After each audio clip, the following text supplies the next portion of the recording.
বারবার বিজ্ঞপ্তি দিয়েও বেসরকারি শিক্ষা প্রতিষ্ঠানে যোগ্য শিক্ষক পাচ্ছেন না সরকার। এনটিআরসি এর বিগত সব নিয়োগ বিজ্ঞপ্তিতেই গড়ে প্রায় 1/3 পদ খালি থেকে গেছে এন্ট্রি লেভেলে শিক্ষক নিয়োগে। আবার চাকরি না পেতে পেতে অনেক শিক্ষকের সনদের মেয়াদও শেষ হয়েছে। তবে এবার আগের নিয়ম পাল্টে নিবন্ধন পরীক্ষা থেকে সরে এসে শিক্ষক নিয়োগে সরাসরি বিজ্ঞপ্তির পথে যাচ্ছে এনটিআরসি।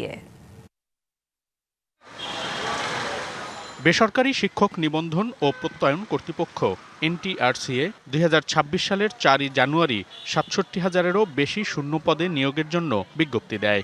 নিবন্ধন সনদধারীদের আবেদনের পর ওই মাসের 28 তারিখ 11,713 প্রার্থীকে নিয়োগের জন্য সুপারিশ করে এনটিআরসিএ। ওই এক গণবিজ্ঞপ্তিতে 55,000-এরও বেশি পদে শিক্ষক পাওয়া যায়নি। যদি 50,000 শূন্য পদ বলি, 50,000। এই অবস্থা প্রায় প্রতিটি গণবিজ্ঞপ্তিতেই। এনটিআরসিএ বলছে, প্রতি গণবিজ্ঞপ্তিতেই শূন্য পদের একটি বড় অংশই ফাঁকা থেকে যাচ্ছে। ষষ্ঠ নিয়োগ সুপারিশ বিজ্ঞপ্তি যদি কথা বলি, সেখানে আমাদের প্রায় 6-7টা বিষয়ে আমরা যোগ্যতম প্রার্থী পাই নাই। অর্থাৎ আমাদের পোস্ট আছে যদি 100, আমরা প্রার্থী পেয়েছি 50 জন। তাহলে আর 50 জন ওই শূন্য থেকেই যাচ্ছে, এবং আমরা নতুন নিয়োগ না দেওয়া পর্যন্ত সেই পোস্ট আমরা ফিল আপ করার কোনো সুযোগ নেই। দেওয়ার পরেও যদি আমরা উপযুক্ত প্রার্থী না পাই, আবার শূন্য থাকছে।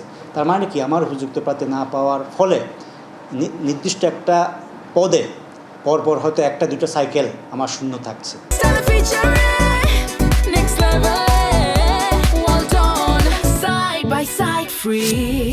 এইভাবে দেখা যায় টোটাল সংখ্যাটা একটু বড় দেখাচ্ছে।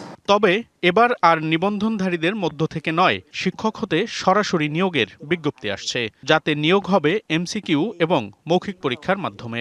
আমরা যেখানে আগে নিবন্ধন নিয়োগ সুপারিশ করা হতো, এখন আমরা সেটাকে বলছি সরাসরি নিয়োগ।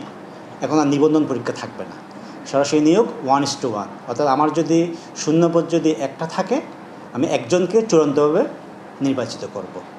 সেই একজনকে আমরা নিয়োগ দেব সংশ্লিষ্ট প্রতিষ্ঠানে। সেটাকে নিয়োগ সুপারিশও বলা যেতে পারে, সরাসরি নিয়োগও বলা যেতে পারে, কিন্তু আমাদের আর কোনো লেফট আউট থাকবে না। তবে এ পরীক্ষায় সর্বোচ্চ নিরপেক্ষ এবং দুর্নীতিমুক্ত রাখার বিষয়ে সর্বোচ্চ সতর্কতার কথা বলছে এনটিআরসিএ।